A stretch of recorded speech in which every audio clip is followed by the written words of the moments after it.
Bueno, buenos días, buenas tardes, buenas noches para Fabián Fineworks.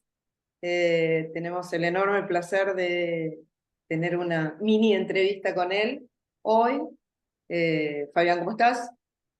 Muy bien, encantado de estar en Leol nuevamente y muy agradecido por esta invitación. No, los agradecidos somos nosotros, muy agradecidos de tener a Fabián, que es AME de la École de la COS, Freudian de la ESEF y miembro de la EOL, miembro querido, reconocido, amigo de tantos y de la EOL, y que es docente del Departamento de Psicoanálisis de París 8. Tenés experiencia en esto, en la docencia también, y por eso, digamos, por todo tu recorrido, por quien vos has, por quien sos, nos interesa eh, tener colegas que nos ayuden a pensar este título. Ya lo dije en algunos reportajes, pero es fundamental. Este título nos ha desafiado, este título ha sido para nosotros desde el principio una pregunta enorme, cómo abordarlo. Entonces, bueno, en el argumento dice cómo pensamos algunas cosas, pero hemos hecho esta ronda de mini entrevistas con colegas de todas las escuelas de la MP para que nos ayuden a pensar este título a partir de 3 preguntas que elaboramos con el cártel epistémico y que me gustaría poder hacértelas, si vos estás de acuerdo. Sí, por supuesto. Sí, sí. Bárbaro, vamos con la primera. La primera pregunta es, ¿en qué sentido para vos se puede hablar del éxito en la cura analítica? Bueno, lo que me gusta del título de las jornadas es cómo tiene éxito el psicoanálisis, o sea, que el acento esté puesto en el cómo. En tener que explicar, tener que desarrollar, poder fundamentar el cómo, ¿no? Es decir, en qué triunfa el psicoanálisis, ya sea por la vía de los resultados terapéuticos, digamos, que puede tener un análisis. Salimos de un fin de semana de jornadas aquí en la École de la Cause Freudienne sobre la interpretación, ¿no? Donde se trató de, a través de toda una miríada de casos clínicos, demostrar cómo la puntuación, la escansión, el corte, producen efectos terapéuticos en los análisis, y me parece que, bueno, que es justamente una demostración de cómo el análisis tiene éxito a nivel terapéutico. Luego, podríamos decir, hay otra dimensión, quizás ya del análisis llevado más hacia su final, ¿no? Que tiene que ver justamente con, y es esta cuestión del éxito, digamos, ¿no? Que es un término tomado un poco en el discurso de la civilización hoy, digamos, ¿no? Del discurso de la cultura hoy, eh, que es muy exitista, digamos, donde ¿cómo se dice? Se hace mucho el elogio del éxito en la civilización del espectáculo, una forma, digamos, del discurso capitalista, donde efectivamente se vanagloria un poco, se adula el éxito, digamos, ¿no? Y que me parece que tiene que ver justamente con otro término, ¿no? Me parecía interesante pensar un poco la tensión entre el éxito y, ¿cómo decir?, el triunfo, ¿no? Porque me parece que son dos términos cercanos, pero que por ahí no nombran exactamente lo mismo, ¿no? Fui a buscar incluso las definiciones en el diccionario de la Real Academia, me ayuda un poco eso, y ver que, por ejemplo, que éxito efectivamente está más del lado, como dice la Real Academia, del resultado feliz de un negocio, de una actuación, y que la etimología viene del latín exitus, es decir, salida, ¿no? De una salida.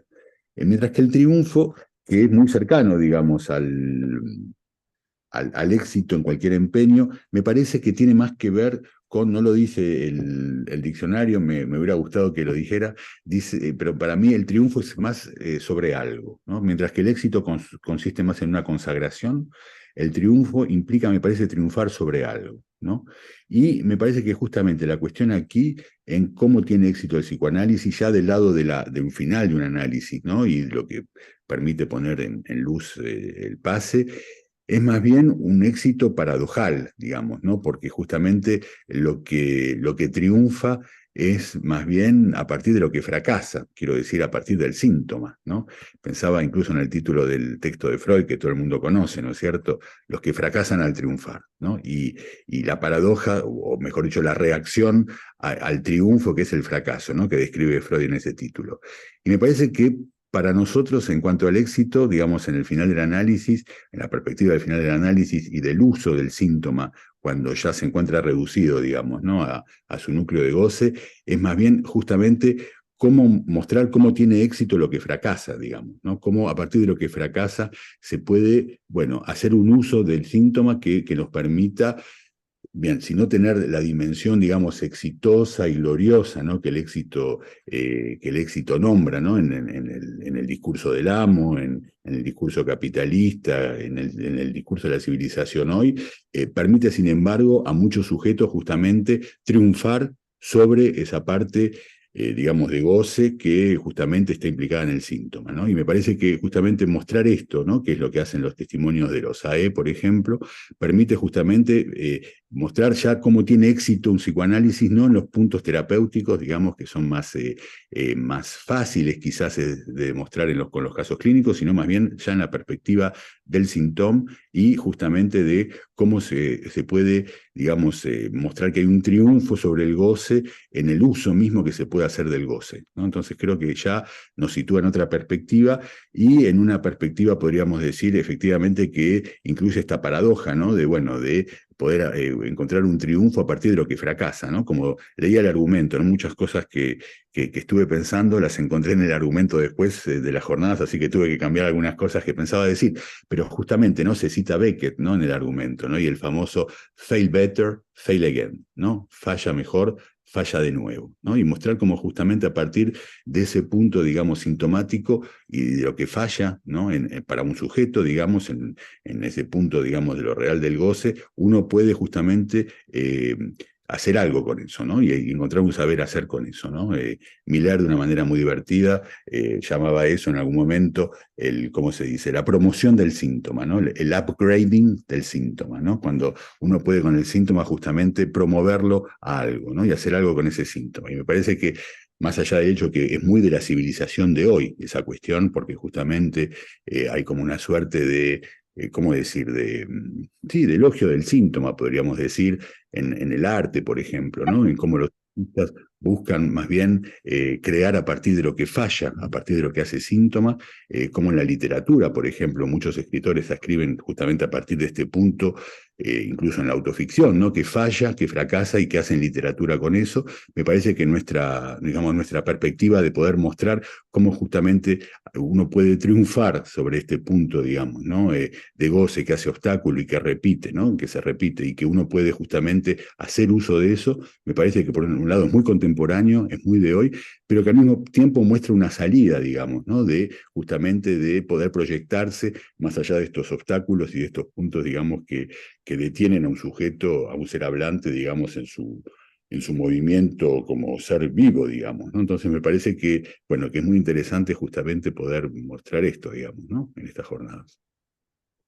Ojalá podamos, ojalá el trabajo de estos 2 días sirva para esto. Interesantísimo, pusiste en relación el sentido de las palabras en su significación y el sentido en relación a el uso que se le puede dar a eso que parecía esto, un fracaso. Lo que puede ser un fracaso, pero termina siendo una falla, y de esa falla hacer algo fértil con eso. El psicoanálisis puede exactamente ir del sentido al goce.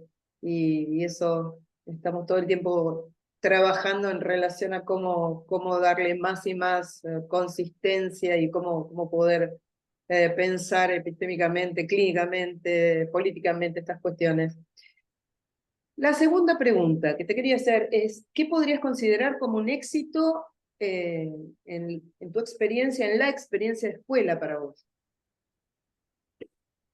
Bueno, me parece que, por un lado, lo que es un éxito en la experiencia de escuela es que justamente la escuela pueda responder como institución, a la estructura misma, digamos, a la estructura y al discurso analítico mismo, digamos, ¿no? Que esté habitada justamente en una suerte de extensión a lo que pone en evidente la experiencia de un análisis, digamos, ¿no? Si no es así, me parece que la escuela se convierte en una suerte de asociación profesional o de sindicato, digamos, de psicoanalistas o algo así, ¿no? Que no tiene nada que ver, digamos, con lo que Lacan quería justamente para la escuela, ¿no? Él hablaba de, bueno, la escuela como un refugio, ¿no? Como una base de operaciones contra el malestar en la civilización, contra el malestar en la cultura, ¿no? Ahora, bueno, me parece que justamente hoy hay un desplazamiento respecto a esto, porque creo que no se puede hablar más de malestar en la cultura como Freud hablaba de malestar en la cultura, ya que justamente lo que Freud decía es que hay malestar en la cultura porque hay una dimensión pulsional, digamos, que la cultura no logra tratar, no logra dominar, digamos, ¿no? Y en nuestra época, que es un poco la época del empuje al goce, me parece que justamente no creo que el término malestar en la cultura siga siendo válido en ese punto, ¿no? Me parece que la perspectiva de Lacan, por ejemplo, con los 4 discursos, con la teoría misma del discurso, permite dar ¿cómo decir?, un tratamiento, ¿no? A ese punto, digamos, que la cultura no logra dominar y que ya no es hoy, me parece, la perspectiva de la cultura. Quiero decir, la cultura hoy cambió de lo que era la cultura en la época de Freud, ¿no? Entonces me parece que justamente la cuestión es cómo tratar ese empuje al goce, que es algo tan actual, digamos, ¿no? Y que justamente me parece que si tomamos las cosas del lado de lo que representa los gadgets, bueno, los objetos, digamos, ¿no? Del discurso del capitalista, por ejemplo, ¿no? Que es el discurso, digamos, que prima hoy. Bueno, la cuestión es cómo una escuela puede hacer uso de esos objetos, digamos, porque es como que la escuela ya no se presenta, el discurso analítico no se presenta ya en ese punto más subversivo respecto del discurso capitalista. Me parece que el punto ya no es producir una torsión o un giro respecto a ese circuito, digamos, redondo que produce, ese goce, ¿no?, que produce el discurso capitalista, sino más bien producir un corte con eso. Entonces me parece que justamente la cuestión es cómo el discurso analítico consigue cortar ese goce que el discurso capitalista produce y que de alguna manera puede invadir incluso una escuela de psicoanálisis, digamos, ¿no? Entonces me parece que la escuela en ese punto ya no se plantea como un refugio o como una base de operaciones contra el malestar en la cultura. Me parece que justamente la escuela tiene que poder, la idea de refugio, por ejemplo, me parece que ya no nos sirve tanto, me parece, ¿no? Creo que más bien se trata de salir y de poder justamente operar ese corte que ciertamente, en tanto que tal, permite una subversión del girar en redondo, digamos, del goce en el discurso capitalista y poder producir justamente poder escuchar a las palabras, por ejemplo, ¿no? Y poder producir algo respecto del significante que se pierde esto, digamos, en el discurso capitalista hoy. Entonces, me parece que hay algo ahí, justamente, que en cuanto a éxito, tiene que ver con poder hacer pasar los resultados de un análisis a la civilización. Y creo que es el gran desafío, no estoy seguro que estemos siempre a la altura de eso, me parece que siempre hay una tensión entre no terminar dominados, digamos, ¿no?, por el discurso justamente de la civilización y poder realmente ser agentes de subversión, digamos, ¿no?, de lo que es el discurso, digamos, de lo que es este empuje al goce hoy, digamos, ¿no? El discurso capitalista, tal como Lacan lo formalizó,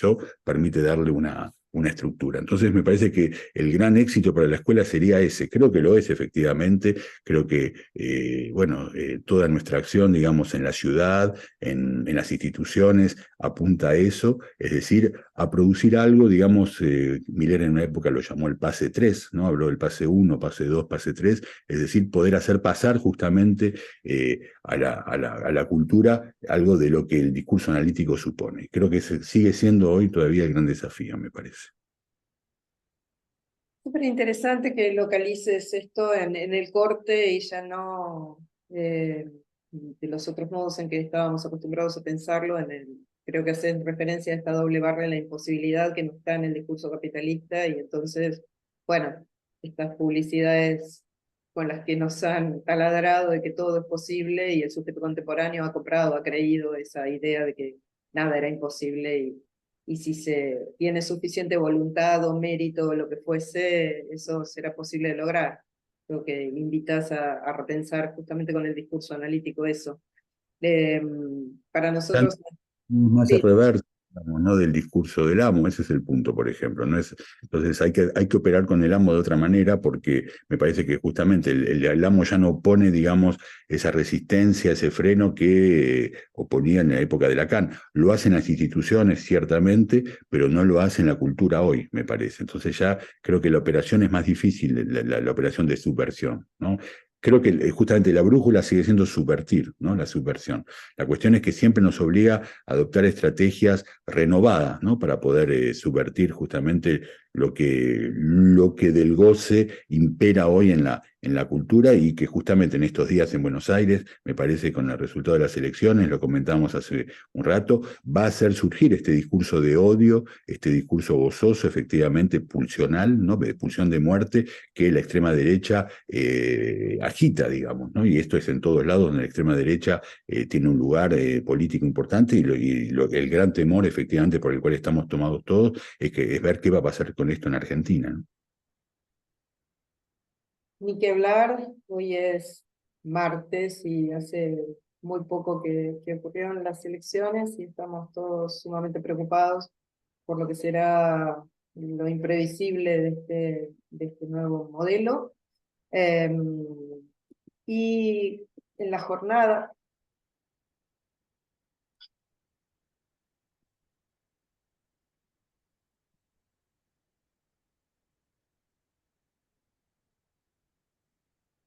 oh, problemas técnicos, he vuelto. Apareció un cartel que se iba a terminar, problemas técnicos. Bueno, volviendo a lo que estábamos diciendo, en las jornadas tenemos, ahí me detuve porque aparecieron los carteles, en las jornadas tenemos una frase que es como nuestra frase, ¿no? Si hicimos nuestra, muy nuestra, no te voy a spoilear, después te cuento qué vamos a hacer con esta frase, pero es tomarla para nosotros. Es una cita de Lacan que dice, no soy yo quien vencerá, sino el discurso al que sirvo, ¿no? Efectivamente vos retomabas esto, estabas hablando de esto, de que debe vencer el discurso al que servimos, el discurso al que sirvió Lacan y el discurso al que nosotros queremos justamente seguir sirviendo, porque es lo que sirve al corte con esta locura pulsional, con los discursos de todopoderoso, o de odio, o del que que el otro no importe, que el otro no sea nada para uno, que el otro sea un capital humano y no sea un ser humano, que no sea una persona, que no sea un sujeto. Para nosotros, absolutamente imprescindible, para nosotros y para lo humano, ¿no? Para Shakespeare también. Vamos a pasar a la tercera pregunta, que es justamente en relación a esto que venimos hablando y muy en la línea de lo que ya por ahí nos dijiste, pero que puedas por ahí ampliar un poco esa perspectiva tan interesante que nos traías sobre el discurso analítico y la época. ¿Cómo pensás que puede tener éxito justamente este discurso analítico en este siglo XXI? En otro momento se usa la palabra convulsionado, en este momento digo impredecible siglo XXI, donde vemos el retorno de dioses oscuros que pensábamos que ya no iban a retornar, ¿no? Y sin embargo, ahí están volviendo de alguna manera renovados. Por lo tanto, tomo esta perspectiva tuya de tener también que desde el psicoanálisis tener nuestras renovaciones para enfrentarnos a eso. ¿Cómo ves esto? ¿Cómo ves esto que podrá vencer como nuestra cita base de las jornadas, el discurso que va a vencer para Lacan? Bueno, me parece justamente si tomamos las cosas más acá de la política, porque la dimensión política efectivamente quizás sea un poco más complicada, ¿no? Pero también podríamos ver cómo podemos operar ahí. Ahora, más acá de ello, creo que justamente si tomamos la cuestión a nivel de lo que es la cultura hoy, ¿no? Del empuje al goce, ¿no? Del que hablábamos, me parece que es importante mostrar que se goza mal, como dice Lacan en televisión. Se goza mal, que no se goza completamente, que uno cree, el sujeto, el ser hablante cree gozar y se goza mal, ¿no? Y esto lo dice respecto a justamente en la época, en los años 70, del freudomarxismo, ¿no? Del discurso justamente de los filósofos freudomarxistas, ¿cómo se llamaba? Bueno, la escuela de Frankfurt, digamos, ¿no? Marcuse, Erich Fromm, que justamente Reich, Wilhelm Reich, que promovían justamente el ideal de un buen goce, digamos, ¿no? De que se podía gozar. Y creo que en esa época eran esos los interlocutores. Creo que hoy, por ejemplo, estoy pensando, está más bien esto vehiculizado justamente por el discurso queer, por los estudios queer, digamos, ¿no? Y que es un avatar de los estudios de género, donde justamente la cuestión es un ideal, digamos, de goce que se agita en nombre de identidades justamente de goce o de comunidades de goce que avanzan esta posibilidad, ¿no? Hay un autor inglés muy interesante que se llama Tim Dean, que es un autor queer, pero que conoce muy bien a Lacan, que escribió varios artículos y un libro muy interesante que se llama Beyond Sexuality, más allá de la sexualidad, donde justamente hace toda una crítica a Foucault, justamente a partir de esta idea, ¿no? De Foucault, el Foucault que fue retomado por Judith Butler y muchos autores justamente que dieron cuerpo a los estudios de género en principio y luego estudios queer, con la idea que efectivamente, todo el estudio que hace Foucault en torno del placer, ¿no? En el segundo tomo de Historia de la Sexualidad, ¿no? El estudio del placer desde la antigua Grecia hasta hoy, sin ningún corte, sin ninguna discontinuidad, haciendo del placer justamente, podríamos decir, del principio del placer, ¿no? Para decirlo en términos freudianos, un ideal, digamos, que se mantuvo en la cultura, que se mantuvo en la cultura occidental y que permaneció, digamos, sin ningún corte hasta hoy. Y justamente la crítica que le hace Tim Dean a Foucault respecto de este punto es mostrar justamente que el goce, justamente que se goza mal, es decir, que el goce no es el placer y que el goce efectivamente se articula en torno de un vacío, ¿no? Que es el punto ciego, dice él, que justamente que Foucault no pudo pensar y que fue retomado justamente como una ideología, como un punto ideológico respecto de, podríamos decir, cierta visión hedonista finalmente de la sexualidad por los autores queer, ¿no? Bueno, hago esto un poco abreviado, no voy a hacer un curso sobre esto, pero quiero decir, este es el desafío, me parece, porque acentúas en la pregunta del siglo XXI, ¿no? Y creo que el siglo XXI efectivamente va a ser el siglo del empuje ya es un poco el siglo del empuje al goce. Entonces, poder mostrar que se goza mal, que los sujetos allí donde creen gozar, efectivamente, eso fracasa y eso no funciona, nos da una apertura, me parece, a los psicoanalistas para poder intervenir a ese nivel, justamente, en poder mostrar que allí donde el sujeto de la toxicomanía, el sujeto del alcoholismo, el sujeto de todas las adicciones, el sujeto del ideal justamente sexual, queer, que se puede gozar bien, fracasa, poder mostrar que justamente hay algo ahí que falla a nivel del goce. Y justamente abrir la pregunta del ser hablante, ¿no? De cómo se habla y cómo justamente hay un ser asociado a la palabra que vehicula justamente por ahí un plus de gozar, algo más reducido, algo más escueto, que de todas maneras está localizado en torno a un objeto, y a un objeto que se sitúa sobre un fondo de un vacío que no tiene nada que ver con estos ideales, digamos, hedonistas de la época. Entonces creo que es una forma de poder asegurar, y en este punto que yo que no soy de naturaleza optimista, tengo cierto optimismo, digamos, de sobrevida del discurso analítico, justamente en poder mostrar justamente a aquellos sujetos que se sitúan del lado del goce, digamos, ¿no? de una modalidad de goce afirmada y que busca hacerse valer, que eso falla, que eso no funciona, ¿no? Y creo que por ahí hay una posibilidad, digamos, de asegurar una intervención analítica.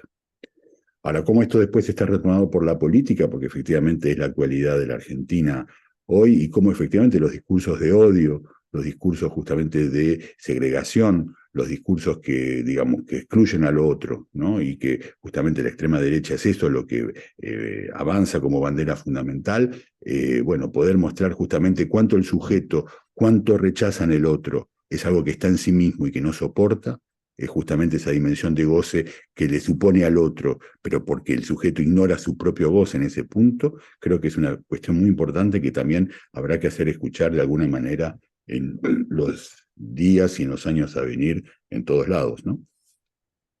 Así es, tenemos una gran responsabilidad los psicoanalistas en hacer escuchar justamente la importancia del otro, del lazo y del amor, porque para nosotros la transferencia es fundamental y el amor es imprescindible para cualquier cosa que nos propongamos. Entonces, bien, es lo que concluye el discurso capitalista, digamos, las cuestiones del amor, como dice Lacan. Entonces, bueno, responder a eso con nuestras herramientas va a ser un desafío de los próximos tiempos. Bueno, Fabián, te agradezco un montón, te agradecemos un montón desde las jornadas anuales, las 32avas, una serie de 32 años de transferencia de trabajo, justamente de transferencia es amor, y por eso es muy tarde en París y vos estás dándonos tu tiempo y te lo agradecemos muchísimo, muchísimo una y otra vez. Soy yo el que les agradece y es un placer haber hecho esta entrevista, por supuesto. Chau, chau, nos vemos. Siempre, bueno, igual siempre estás por aquí, así que te esperamos en Buenos Aires cuando vengas con toda nuestro corazón. Nos vemos. Muchas Chau, chau. gracias. Muchas gracias. Chao.